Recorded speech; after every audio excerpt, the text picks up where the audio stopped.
नमस्कार दोस्तों, सफलता की राह में सबसे पहली जंग कुदरत के साथ होगी sir. In the process of achieving your dream you have to fight with nature.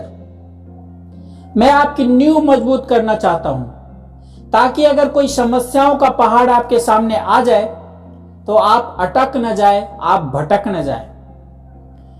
Don't take U turn. सफलता की राह में सबसे पहली जंग कुदरत के साथ ही होगी। हनुमान जी ने जब लंका पर चढ़ाई करने के लिए सोची और जामवंत जी ने जब उनको प्रभोग किया तो हनुमान जी ने जब चढ़ाई शुरू की तो देखिए मायाएं रची जाने लगी, प्रपंच होने लगे। और परीक्षा लेने कौन आई? सुरसा। भेजा किसने? देवताओं ने सुरसा नाम की राक्षस को भेजा ताकि जा करके उसकी परीक्षा लो कि वह इस लायक है भी या नहीं। पहली लड़ाई आपकी कुदरत के साथ होगी सर।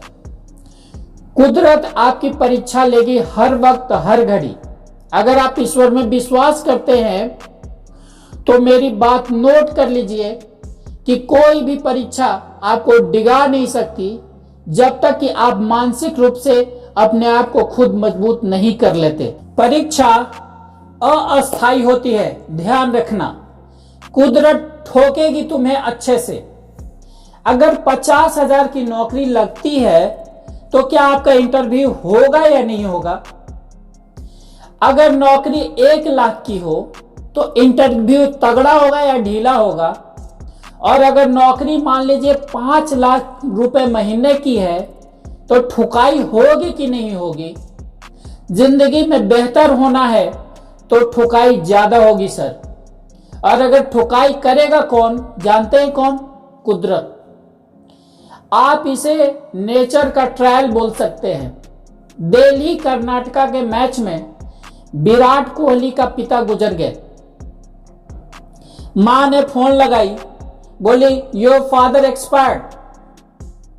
46 नॉट आउट करके आया था और उसको अगले दिन खेलने जाना था। ये खेल हो रहा था उसके पीछे, उसके पीठ के पीछे। और खेल कौन रहा था? कुदरत। अब तू क्या करेगा? उसने अपने कोच को फोन लगाया, सर मुझको क्या करना चाहिए? उसने बोला जो होना था हो गया, तुम्हारा कैरियर तुम्हारे सामने है, देश तुमको बुला रहा है, टीम तुमको बुला रही है, बाकी अब तुम पर है। कुदरत ने चैलेंज फेंका, विराट तुझे बहुत कुछ देना है रे, मुझे प्रूव कर अपने आप को। तुझे बहुत कुछ देना चाहती हूं, प्रूव कर। तुम्हारे पास आज समस्या है, समाधान है कि नहीं है? और उसने कुदरत के समस्याओं के ऊपर पैर रख कर बाहर गया, मैच खेला, 96 किए और वापस जाकर के अपने पिता का संस्कार किया। आज कोहली को पैसे आने चाहिए या नहीं आने चाहिए? आने चाहिए। वह डिजर्व करता है सर। कौन इम्तिहान ले रहा है? अगर आपका इम्तिहान नहीं हो रहा है तो समझ लिए पैसे देने वेने का कोई मामला नहीं है। अगर आप सीधे सीधे खेल रहे हैं, फुल टॉस नहीं आ रहा है, यॉर्कर नहीं आ रहा है, तो समझ लीजिए पैसे वैसे नहीं आने वाले हैं। और अगर आप इम्तिहान चल रहा है तो कुदरत को बोलो और टफ कर दे, और टफ कर दे।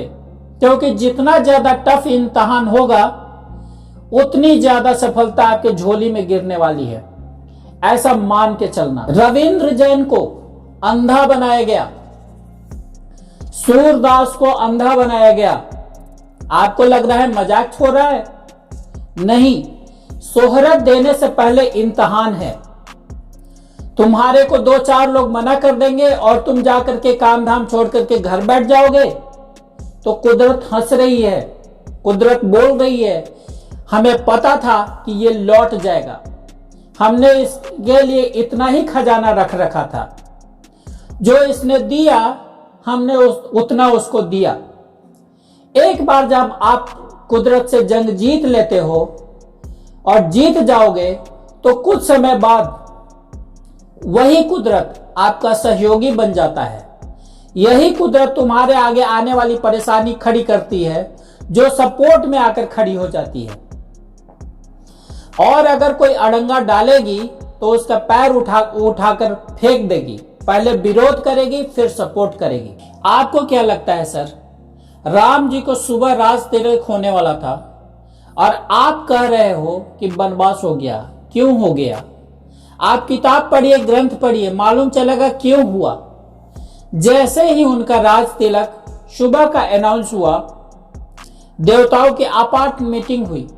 देवताओं ने बोला, उत्तरी ये तो कह रहे थे कि हमने तेरे लिए अवतार लिया और ये राजपाट संभालेंगे, तो रावण मारेगा कौन? मीटिंग हुई, आप किताब पढ़िए, सरस्वती जी को बुलाया गया। माता आज की रात, बस आज की रात है जिंदगी, कल तो खेल बिगड़ जाएगा। मां ने बोला क्या करूं? बोला मंथरा की जाकर के बुद्धि फेर दे। जिसको राजपाट मिलने वाला था उसको 14 साल का वनवास मंथरा ने नहीं दिलवाया, कुदरत ने दिलवाया। मंथरा तो खामखा बदनाम हुई। सरस्वती आई, मंथरा की बुद्धि फेर करके चली गई और कुदरत ने भगवान राम को 14 साल के लिए वनवास भेज दिया। तो मैं आपको बताना चाहता हूं सर कि यह इम्तिहान हो रहा था कि 14 साल कैसे रहता है। क्योंकि जब अयोध्या में रहे तो युवराज राम रहे, और जब 14 साल बाद लौटकर आए तो मर्यादा पुरुषोत्तम भगवान राम बनकर लौटे। कुदरत इम्तिहान ले रही है आपकी। जितना बड़ा इम्तिहान उतना बड़ा इनाम। दोस्तों, कीमत तो देनी पड़ेगी, कीमत तो अदा करनी ही पड़ेगी। कहते हैं कुछ लोग सपनों की खातिर अपनों से दूर रहे और कुछ लोग अपनों की खातिर सपनों से दूर रहे। मैं आपको बताना चाहता हूं सर कि कुदरत आपकी मेहनत का एक जर्रा भी जाया नहीं करेगी, बशर्ते आपको उसको नियमित रूप से करते रहना पड़ेगा। आपको कीमत तो अदा करनी ही पड़ेगी। आज कीमत अदा कर दो तो जिंदगी भर ऐश करोगे, या आज ऐश कर लो और जिंदगी भर साला उसकी कीमत चुकाते रहना। कीमत तो अदा करनी ही पड़ेगी। You have to pay the price to become a successful human being. दोस्तों, अगर ये इतना ही आसान होता तो सब लोग नहीं कर लेते। धन्यवाद। Don't forget to press subscribe button. Kindly like it, subscribe it and share it. Thank you.